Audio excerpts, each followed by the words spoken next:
Hi, Dr. D. Pasquale, and I'd like to talk to you a little bit about rheumatoid arthritis, or RA. RA is an autoimmune condition that affects the joints of our body.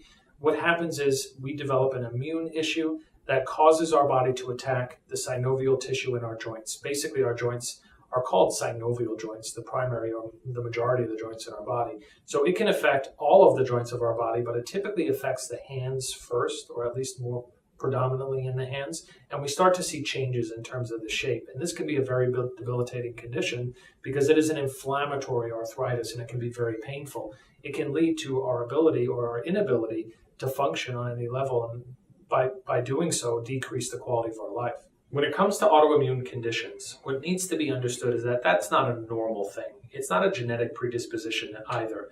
Yes, there are genetic sensitivities associated with it. Some people are more predisposed than others, but what really happens is we have immune dysregulation over time. The reason why that happens, when I say dysregulation, there are two parts, right? There's the cell-mediated immune system, there's the antibody-driven. The cell-mediated kills and attacks things. The antibody-driven remembers them. Think of the chicken pox. When you get that virus, cell-mediated immune system springs into action, it kills the virus, and the antibody-driven remembers it, and we never get the chickenpox again. It's natural immunity. It's extremely powerful. But the cell-mediated immune system should be dominant. What happens with autoimmune disease is that the exact opposite is true. It's dysregulated. The immune system becomes dysregulated. And the reason why that happens is because of leaky gut syndrome. And what I mean by that is we get damage to the mucosal lining of our gut.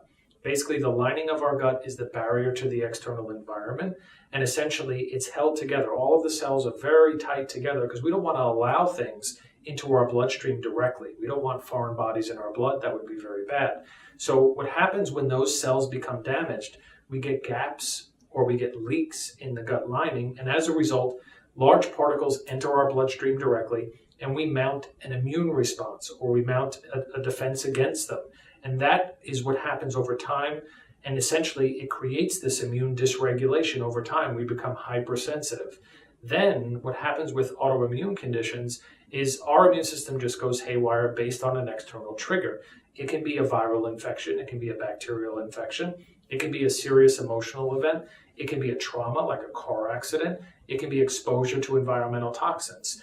Because individuals with autoimmunity are genetically sensitive to these things, then what happens is we develop this autoimmune disease, and our immune system starts to attack healthy tissue.